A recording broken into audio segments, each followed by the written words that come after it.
Welcome viewers to the Saturday, June 17th edition of 284 News. I am Jacko Wooding bringing you our top stories from this week. Thank you so much for joining us. We begin with news that basketball rising star Demoy Hodge, who is now the fourth BVI Virgin Islander to be entered into the NBA draft, says it proves to other locals that reaching such a goal is attainable. The 6'4" University of Missouri graduate guard has been the topic of several conversations among various basketball pundits who have labeled Demoy as a top draft prospect in the 2023 NBA draft. He has also worked out with other NBA teams such as the Lakers and has participated in several basketball camps, including the G League Elite Camp, ahead of the draft, which is set for June 22nd. Once successful in the draft, Demoy will become the first Virgin Islander to be drafted in the NBA. And I'll be the first ever in the history of the BVI to make it, so just that alone, it carries a lot of weight. I mean, it's very thrilling. The draft is like 9 days, so I feel like it's just showing that it's not impossible. I feel like coming from a small island of 22 square miles, everybody feel like it's not possible to make it to that far, so I feel like just showing them that it's possible is the biggest thing right now. But Demoy also spoke on how the workout with the Indiana Pacers went, labeling it one of his best so far. That showed that I could defend the ball at a high rate. I mean, and hit shots really, 3 and D, trying to hit not as many shots as I can and play defense, be very high intensity and play hard. You were known for your defense a lot in college. Is that something you think translates well to the next level? Yeah, I feel like my defense translates as far as us being just harassing the ball a lot. I feel like, you know, I got a lot of steals. I mean, that's why I'm known for getting steals. But I feel like on the next level, you're not gonna get as many steals. But just being there and showing that you have that high intensity and just making the offender worry about and stuff like that, I feel like that's going to translate to the next level. You were always a prolific shooter in college, but your percentage was the highest it ever was last season in Missouri. What do you attribute that to? Just reps. I feel like being more locked in, stuff like that. Just worrying about that shot, not the next shot, not the shot before. I just feel like I was more locked in and focused on making shots. So that was really the main goal this year, to be more focused and locked in. Hodge concluded a relatively good season for the Missouri Tigers this year, breaking a 30-year-old college steals record to end with a newly set record of 91 steals, to add with 56 assists at an average of 14.7 points per game and converted 40% from the three-point range. He spoke on how college basketball has prepared him for the NBA. Playing at Cleveland State, I know that I was destined. I know I could have played on a higher level. I feel like the Horizon League mid-major was good, but I feel like I know I had more to give. So I feel like going to the SEC really showed what I can do. I feel like I did the exact same thing I did at Cleveland State at the SEC, but it's just the higher level. It just shows that, okay, he did it here, he do it here.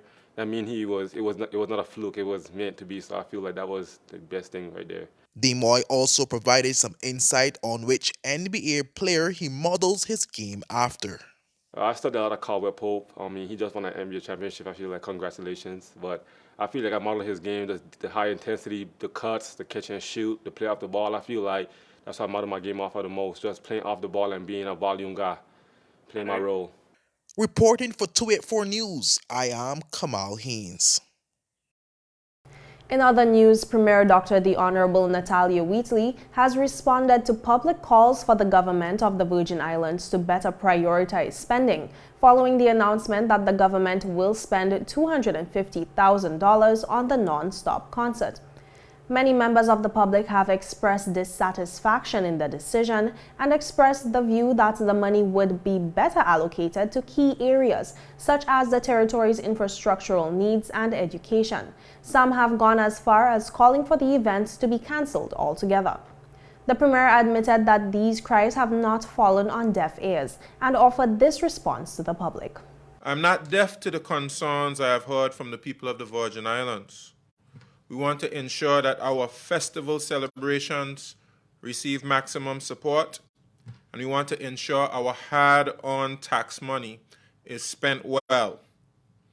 Therefore, we have made an important shift. The NonStop Concert will now be held at the festival grounds, and this will be the first event to kick off the festival season. Premier Wheatley described the concert as a part of a larger effort to build the entertainment industry in the Virgin Islands. He stressed that when these events are successful, it can be felt at all levels of the economy. The stage for the NonStop Concert will remain up after the event, which will allow for even more pre-festival activities. This will result in significant cost savings and the opportunity to raise funds. He also noted that the government collects significantly more taxes from visitors brought to the territory by such events. While we are making adjustments, it is important to note that this event is about building our tourism product and building our economy. Contrary to what some have said, it is not just a big, expensive party. It is not a VIP celebration. Neither is it a pat on the back or a victory lap. This is a good-natured, well-intentioned effort to promote our first American airline nonstop flight between Miami and Beef Island. It is an effort to build entertainment tourism in the Virgin Islands, and it is an effort to improve the economy that will sustain all of us. Viewers, with that, we take you to a quick word from our sponsors. Stay with us. We'll be right back. Is business slow? Cash flow down? Hosting an upcoming event? We can help. Advertise with 284 Media and take your business or event to the next level by enhancing your present marketing and messaging strategies. Allow our team of experts to create a personalized ad that sets your business apart from all the rest. This could be your business or event. So, what are you waiting for? Contact our marketing team at 284media@cctbvi.com. Advertising with us works.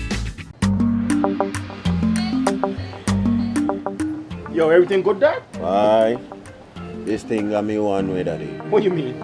Ever since I hook up with this thing, can't eat, I can't sleep. This is the first thing I touch it when I reach home. What you really? Hey, this ain't like you, you know. Dad, this thing got me staying home, keeping out of trouble me. Wow. What your name is? Shit. I talking about my CCT life. Don't worry about missing your favorite series, sports, news, and local programming. Come to CCT today and sign up for CCT Live to access over 80 channels. CCT Live. Bring it home.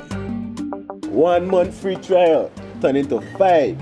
5 months turn into, well, you know I hustle. I watching ball.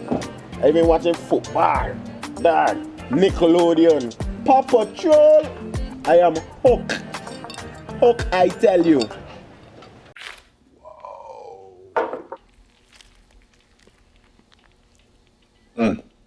Is that my lunch? Is that my lunch?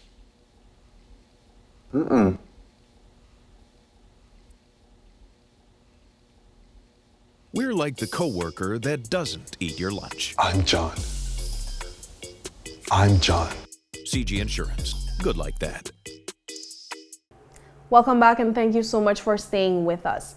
The backlog for residency and belonger status continues to be an issue in the Virgin Islands, with the accumulated numbers in excess of 2,200 as of June 1st, 2023. More in this report. Governor His Excellency John Rankin provided the latest statistics during a press conference held last Friday to update residents on the Commission of Inquiry quarterly review.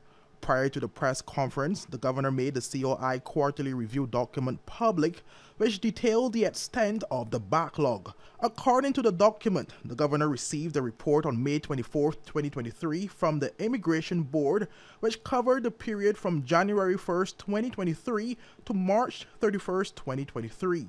During that period, he said the Immigration Board reported that it met twice and conducted 3 interview sessions.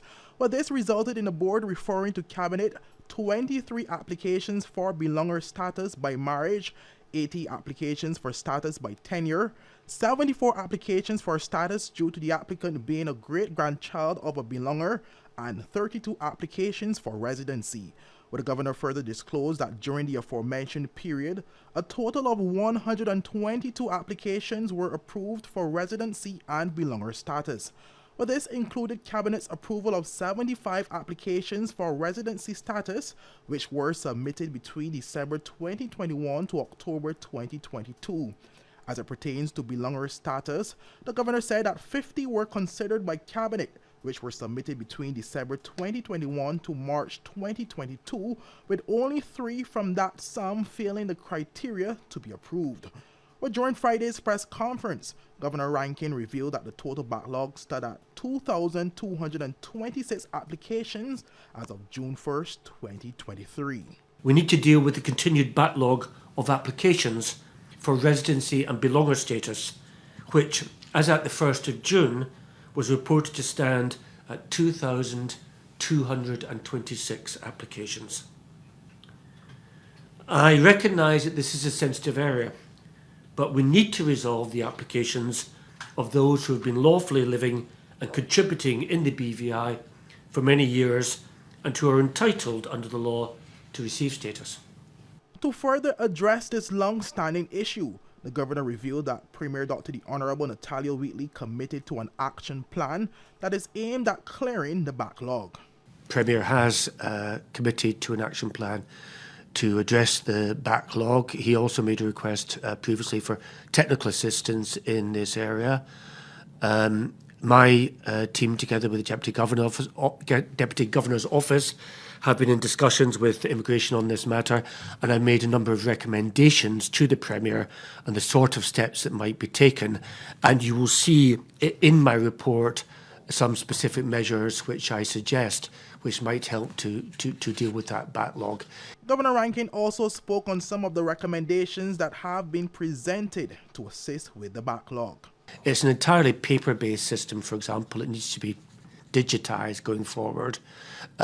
We still have a system whereby we have effectively only had one official dealing with all these applications, so we could put in more staff to deal with the applications.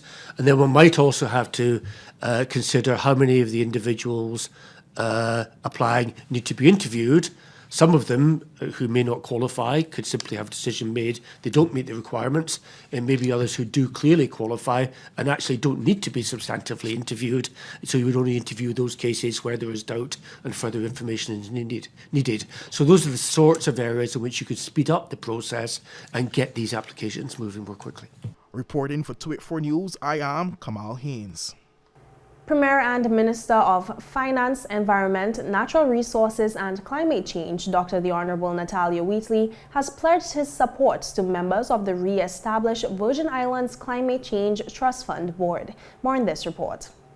The board serves as a vehicle to mobilize, manage, and strategically disburse large-scale international financing to support the implementation of local projects, programs, research, and education initiatives, and to respond to the issue of climate change. Premier Wheatley said, and I quote, "When I met with the environment team a few weeks ago, I indicated to them that the environment and climate change will be on the government's high agenda under my leadership. I assure you that we will have this government's full support and respect as you fulfill your mandate on the board." The Premier further reminded members of the important role they play, which will shape the territory's climate change adaptation story. He said, and I quote, "As members of the board, you have an important charge and you will lead the trust fund through the critical stage of its operations, moving the trust fund from an institution conceived in law to a functioning entity, ready and able to deliver for the people of the Virgin Islands." The Premier also highlighted the level of commitment that members of the board have exhibited thus far, and stated that the Virgin Islands is fortunate to have such a committed group at the helm, which is not only extremely passionate about the future of the territory in the face of climate change, but to possess varied and expert skill sets to manage the trust fund. Meanwhile, Permanent Secretary Mr. Ronald Smith Berkeley stated that while the territory's carbon footprint is negligible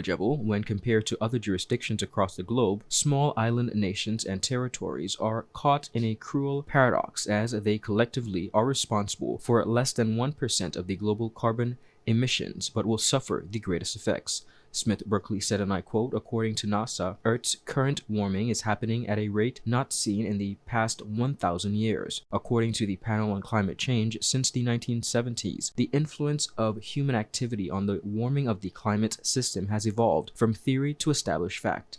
Chairman of the board, Mr. Edward Childs, indicated that the priority task will be securing the committed seed funding to support establishment of a secretariat, enable international fundraising efforts, and ultimately launch the trust fund first public call for proposals for projects to be funded. The Virgin Islands Climate Change Trust Fund will be able to finance a wide variety of local projects and programs such as environmental restoration projects to help restore critical natural ecosystems, projects to diversify the green tourism industry, projects to help the agriculture sector adapt to more severe drought and heat stress for livestock, resilient infrastructure projects, and renewable energy projects.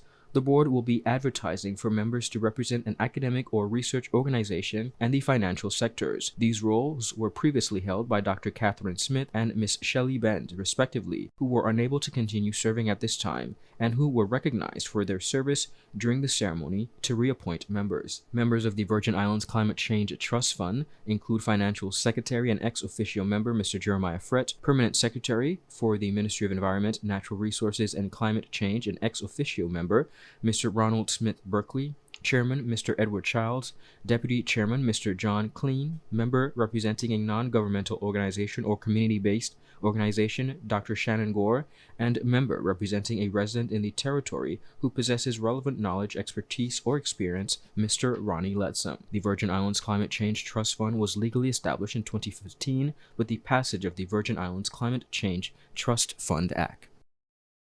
We continue with news that Partners for Kids, which is a comprehensive and holistic medical home for children and adolescents ages 0 to 18, this year celebrates its 10th anniversary. It was founded by Dr. Cecilia Penn, a board-certified pediatrician and preventative medicine physician, in an effort to create a coordinated and collaborative approach to decrease fragmentation of primary and allied healthcare services for children and adolescents in the USVI and BVI alike. Ron Grant spoke with her on this achievement. Partners for Kids in the Virgin Islands is celebrating its 10th anniversary, and we're honored to be joined by founder Dr. Cecilia Penn, who's here to tell us a little bit about that 10-year journey. Dr. Penn, as I mentioned, 10 years is now the anniversary of Partners for Kids. Begin by telling us a little bit about that 10-year journey. Thank you so much for visiting us today. Definitely, it has been an awesome 10 years, although I cannot lie that it's been full of challenges as well, the hurricanes, COVID, and so forth. But definitely, I think that over the past 10 years, we've been able to make a meaningful impact for our community, for our children, and for our families. And speaking of impact, we not only cater to the needs of children in the U.S. Virgin Islands, but we are at the BVI office, which is located at Manual Reef. Tell us about this particular office and the services that are available to the BVI community. So we opened Partners for Kids BVI in 2017, so shortly before the hurricanes. Yes. So it has been, a little bit more challenging for the BVI given our proximity to the hurricanes. However, we do provide primary care for children ages 0 through 18, developmental screening, vaccinations, hearing and vision tests, ADHD evaluations, and so forth. Really taking a look at the whole child and not just, are you sick today, but how are you developing? How are you performing in school? What are the environments at home that we can help to improve to make sure that every child reaches their maximum potential? I'm happy that you mentioned not just when you're sick. Sometimes as parents, we tend to only give care and consideration to a child when they're not feeling well. What would you say to parents in regards to the holistic well-being of their overall child? So definitely early identification of any potential issues. So when we see a child who hasn't been seen for an overall general wellness exam, you would be amazed at the number of things that we find to be challenges or problems, and parents may not necessarily think that, it is a problem until we've pointed it out, we've done an assessment, and we say, Johnny isn't really doing what we would expect him to do at this particular age group. And I think sometimes culturally we might be like, they'll come, They'll figure it out. Once they start school, things will start happening, and sometimes it doesn't always end up being so.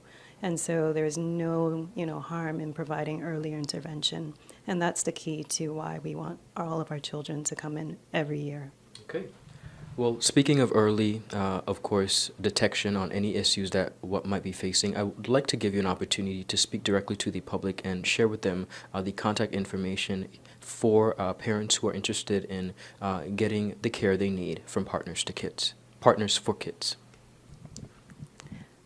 So in order to find us, you can find us on Facebook, partnersforkids.com. You can reach us at 284-444-5437 for our BVI office.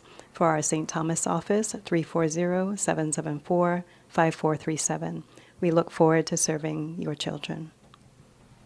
Thank you so much, Dr. Penn, for your time. Viewers, we are here again at Partners for Kids in the British Virgin Islands, celebrating their 10th anniversary, of course, catering to the needs of children across the Virgin Islands. I'm Ron Grant, reporting for 284 Media. Viewers, with that, we take you to a quick commercial break. Stay with us because there's more news when we return. So you're saying I can ask this cat any question? The cat is connected to the computer. You just type in the question, it will read his mind. There the answer comes.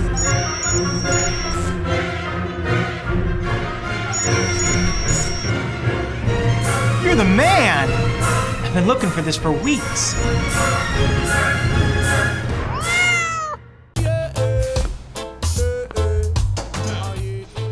Father Jesus, that line here long like church service. Alright, do enjoy the rest of the day. Next customer line, please. Wait, hold on a second.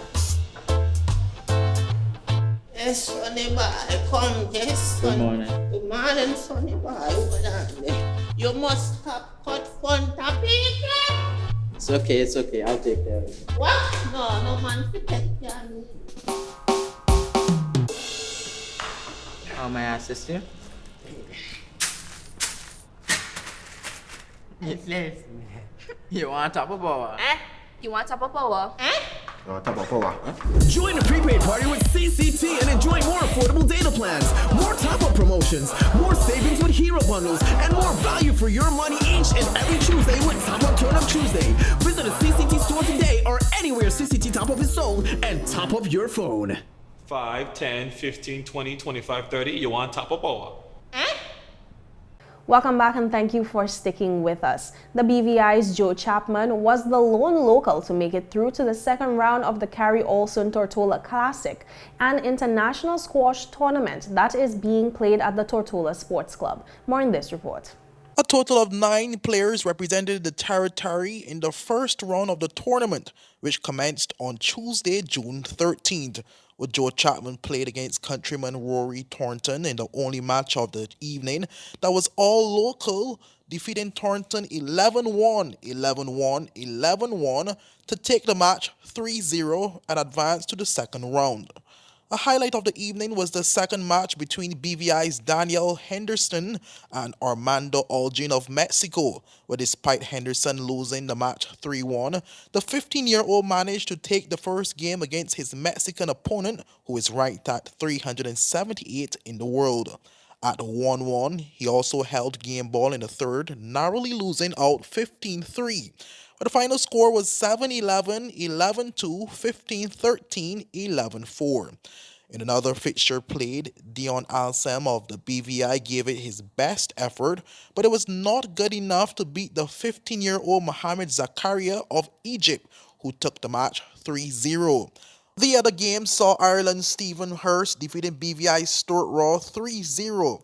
Netherlands' Sebastian Hoffman beating Oliver Henderson of the BVI 3-0. Aaron Alpress of England getting a victory over local Paul Collard 3-0. Scotland's Tino Antonio Mackay Palacios beating Zach Jelusic of the BVI 3-0. And Taylor Carrick of Bermuda taking a 3-0 match against the BVI's Seb Donovan. But 284 Media caught up with Daniel Henderson following his match, and he spoke about the experience gained from the international tournament. It's an amazing opportunity for me to play these tournaments, especially at a young age. You know, I'm 15, just turned 15, and yeah, I mean, it's incredible for me to play at a pro tournament. Even though I lost, I mean, it's a great experience. I gained a lot out of it, And yeah, it was a great experience. Henderson also spoke on how he got introduced to the sport of squash and what it means to represent the BVI at the highest level in a sport he loves. I started playing when I was 10, played for about 5 years. I used to play a lot of tennis, but I mean, squash just caught my attention a lot just because, you know, as a young age, and I feel like I'm quite fit as well, so I feel like squash was a very good sport for me, especially in the BVI. Growing up here, we have these amazing courts, and it's a pleasure to play down here, and yeah, I mean, compete at a young age. I mean, it's incredible for me. And what does it mean to represent the BVI in squash? I mean, yeah, I'm repping the shirts. I mean, I love the BVI. The BVI is my territory. Yeah, representing the BVI is just what I love. Going away to tournaments, Junior Casa, to like Caribbean event. I mean, yeah, it's great. I love representing BVI. We also had an opportunity to speak to Armando Olgin of Mexico, who described the first round against Henderson as very difficult. Of course, it's very rewarding coming to a tournament that I enjoy. I have fond memories of previous tournaments here. It was a tough game, but it's very rewarding coming through the first round. The first round is always the most difficult one. And speak about some of the challenges he would have faced versus a very young 15-year-old, you know, BVI lander. You know, let's speak about the experience and, you know, the potential that you would have seen also too playing against Mr. Henderson. Well, the experience it's very interesting to play against somebody that you've never seen before, you know. The idea is that you want to treat him as just, you know, just another opponent on the court, and this was no exception. He's very talented, and I think he's very young, and he's definitely had a lot of potential to improve and really, you know, get much better. Meanwhile, the coach of the BVI national squash team, Adam Murrow, said he was impressed with Henderson's performance on the evening. He highlighted several takeaways from Henderson's match against Olgin. He did really well, first of all. Danny's young, he's only 15 years old, so he's our youngest competitor from the BVI in the tournament. There is also a 15-year-old from Egypt, and he really held his own. So Armando's 378 in the world, coming all the way from Mexico, so he's of course a proper player. And Danny came out strong, managed to win the first game, so big achievement claiming one of the games. Armando responded really well in fairness, and he found almost a slight weakness in Danny's game. So I know Armando from my time on the tour. So we had a little chat after the game, and he felt that he could just expose Danny a little bit down the backhand side. So from watching the game, you could see that he did focus his attention on that backhand side. So from a coach's perspective, it's almost a good thing when something gets highlighted as a potential weakness. It's something that we can go away and work on. So definitely positives there for us to take away and yeah, look to strengthen before the Junior Caribbean Champs, which is in July. Coach Morrows also took the time to encourage the BVI public to come out and support the sport of squash. Squash in the territory is growing all the time. We're looking to grow at grassroots level right through to the elite level. We're always looking to recruit new members. It's a really friendly club, both on the tennis side, the squash and the gym. So we're always welcome to, new faces are always welcome here. We have lots of events going on like this professional event. It's not too often we get pro sport here in the BVI, so anyone out there who's sporty, even if you're not sporty, if you're at all interested, please come down, check it out, come and grab me, have a word with me, I'll explain the rules like I did with you that time. Come down and enjoy it, and hopefully you may just find another pastime, another hobby that you really enjoy. Reporting for 284 News, I am Kamal Haynes. And that is it for today's news roundup. Be sure to follow us for daily news updates at 284media.com. Like us on Facebook at 284media and 284BVI on Instagram and Twitter. I'm Jacques Wooding, and I will see you again next week. So have yourself a safe and enjoyable weekend. Goodbye. Is someone going to get that? Hello. Hello.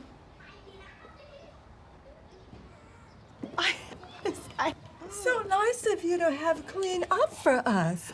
Hi, baby. We're like in-laws that don't show up unannounced. Don't worry. I've got this. CG Insurance. Good like that.